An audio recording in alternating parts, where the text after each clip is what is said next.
Hi guys, thanks for tuning back into my channel, or if you're new, welcome. This week on For You Friday, I'm going to be covering a big interest on everyone's mind, the rising interest rates, so tune in.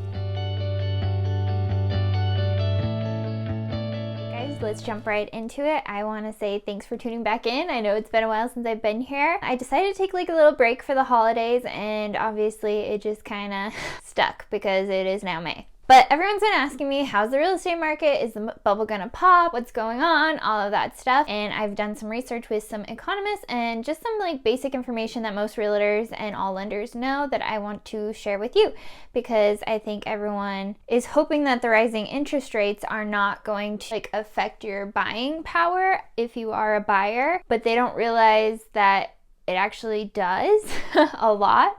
And even if it does slow down the market, it is predicted by several economists that we are going to see a slowdown, but that doesn't mean it's going to be like a housing crash, market crash or anything with homes, because people still need somewhere to live, right? Some things that are going to affect it is the uncertainty right now with Russia and all of that stuff. The cost of supplies are going up, so it could slow down some builders, and that will just make the supply even lower.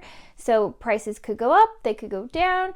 I can't guarantee anything. I don't have a crystal ball. I can't predict anything. But what I really want to cover is interest rates, because I don't think people really understand. So right now, or the last couple of years, the lowest interest rates have been even like 2%. And by the end of this year, they're predicting that they will be up to 7%, which I know it sounds insane, but it's more normal, because if you go back to the 70s, 80s, interest rates were at like 16, 18%. So this still is a low interest rate. It's just not record low interest rate. How it affects you though is, and I wrote it down so I don't mess up the numbers, but I just took this off of a basic mortgage calculator. If you just go on to Google, you can find it and you can type it in, but it doesn't really consider like your down payment, if you pay down points, or any lender fees, title fees and stuff like that, closing costs. So it's a very, very rough number, but to kind of give you an idea of why interest rates are so important is right now, let's say you're pre-approved for an interest rate of 3% for a house that's $350,000. That's going to make your payment roughly around $1,476 a month if you have a normal 30-year loan. But now, if by the end of the year we go up to even just 6%, which is still really good, it's going to change your monthly payment by a lot. So again, a house at $350,000, which is very low here in Ada County. If you can find one, good luck. But a $350,000 house at a 6% fixed loan for 30 years puts your payment at $2,098. So again, with the 3%, you were at $1,400, and now you're at $2,100. Do you see the big difference here?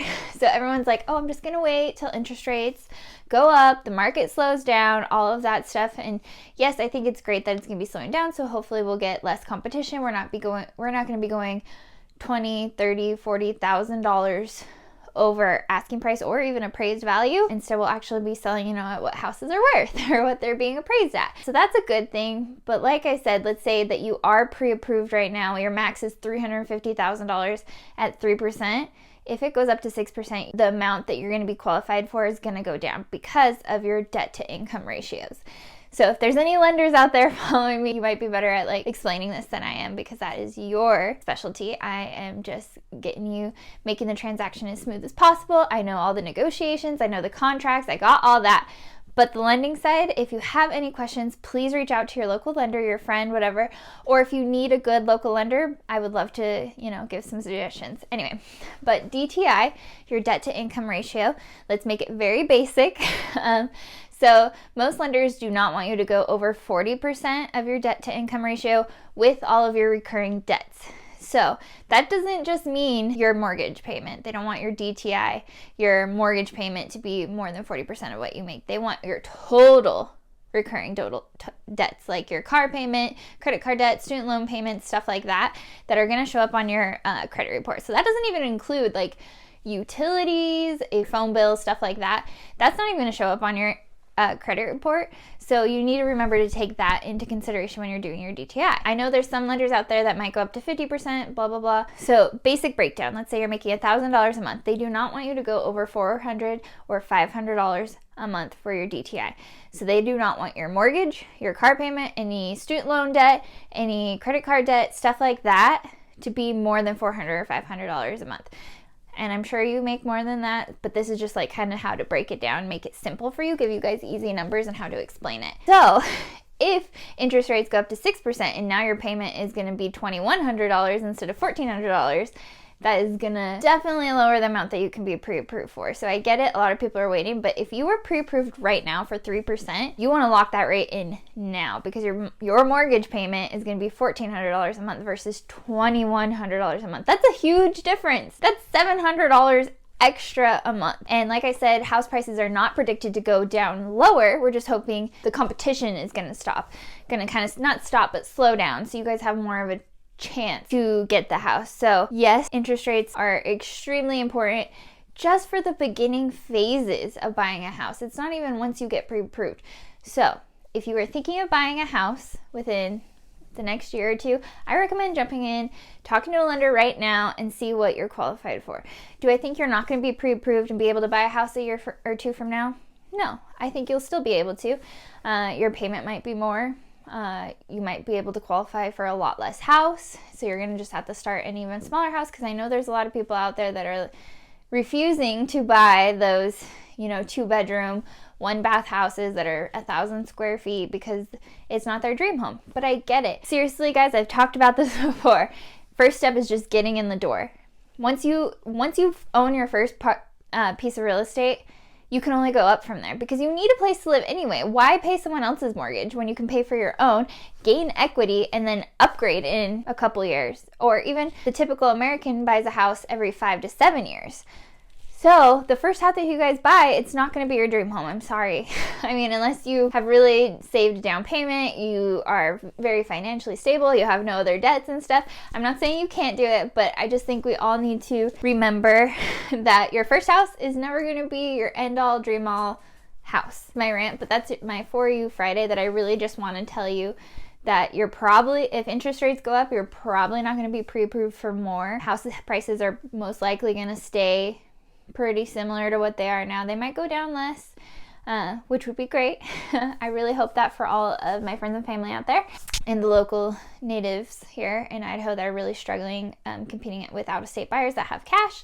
So I do hope prices go down for you guys, and I hope competition goes down for you guys, but I feel like people don't understand interest rates and how that affects your monthly payment and what you qualify for. So again, if you're pre-approved for a house right now that's $350,000, once interest rates double, you might only qualify for $200,000, and there is seriously not a whole lot out there right now for $200,000 in Ada and Canyon County. So if I can get anything into your head, is just talk to a lender right now, see what you'll be pre-approved for now, and ask them, because they can give you a prediction of how much your house payment's going to be if you waited till next year and interest rates do go up to 6 to 7%. Yeah, that is your For You Friday today. I'm going to try and get back on track and have a new video for you every Friday. I also am going to try and start doing TikToks and Reels as well. I'm not very good at that, so be patient with me. But if you want to follow me on Instagram, I am at Blair Xoxo Realtor. And on Instagram, I think I'm just Blair Xoxo. You should be able to find me by just Googling my name. I want to do some fun little dance ones and stuff, but I'm going to still do home tours. I'm going to try and do some For You Fridays and stuff like that, so they'll be a lot quicker than these YouTube ones. But if you guys have any questions, feel free to reach out to me on any platform here on YouTube or Instagram, Facebook. It's Real Estate with Blair. Also on Facebook, and Blair Xoxo on TikTok. So thank you guys again for tuning in. If you haven't already, please subscribe, and I will see you next week.